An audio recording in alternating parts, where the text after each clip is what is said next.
মাহে রমজান উপলক্ষে জাজিরায় দরিদ্র পরিবারের মাঝে এসডিএস খাদ্য সামগ্রী বিতরণ করেছে।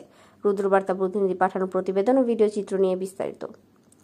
মাহে রমজান উপলক্ষে ইসলামিক রিলিফ বাংলাদেশের আর্থিক সহায়তায় এসডিএস এর মাধ্যমে রোববার ২রা মার্চ শরীয়তপুর জেলার জাজিরা উপজেলার পূর্ব নওডুবা ইউনিয়নে পবিত্র মাহে রমজান উপলক্ষে ২০০টি দরিদ্র পরিবারের প্রত্যেক পরিবারকে ৪০ কেজি চাল, ৫ কেজি ছোলা, ৪ কেজি মসুরি ডাল, ৫ কেজি সয়াবিন তেল, ১ কেজি লবণ, ৩ কেজি চিরা এবং ৩ কেজি চিনি সম্পূর্ণ বিনামূল্যে বিতরণ করে।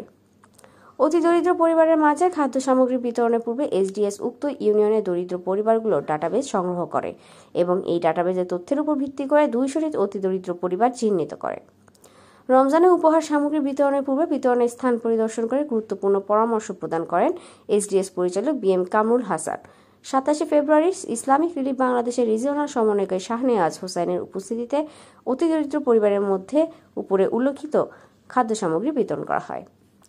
এ সময় সেখানে আরও উপস্থিত ছিলেন ইউপি চেয়ারম্যান মোহাম্মদ আলতাফ হোসেন, উপজেলা শিক্ষা অফিসার আব্দুল ওয়াদুদ, এসডিএস পরিচালক বিএম কামরুল হাসান, এসডিএস মানব সম্পদ বিভাগের উপপরিচালক অমলা দাস, এসডিএস প্রকল্প সমন্বয়কারী মোহাম্মদ মাহবুব আলম ও মাঠ পর্যায়ের দায়িত্বপ্রাপ্ত এসডিএস এর বিভিন্ন পর্যায়ের কর্মকর্তাবৃন্দ ও স্বেচ্ছাসেবকগণ।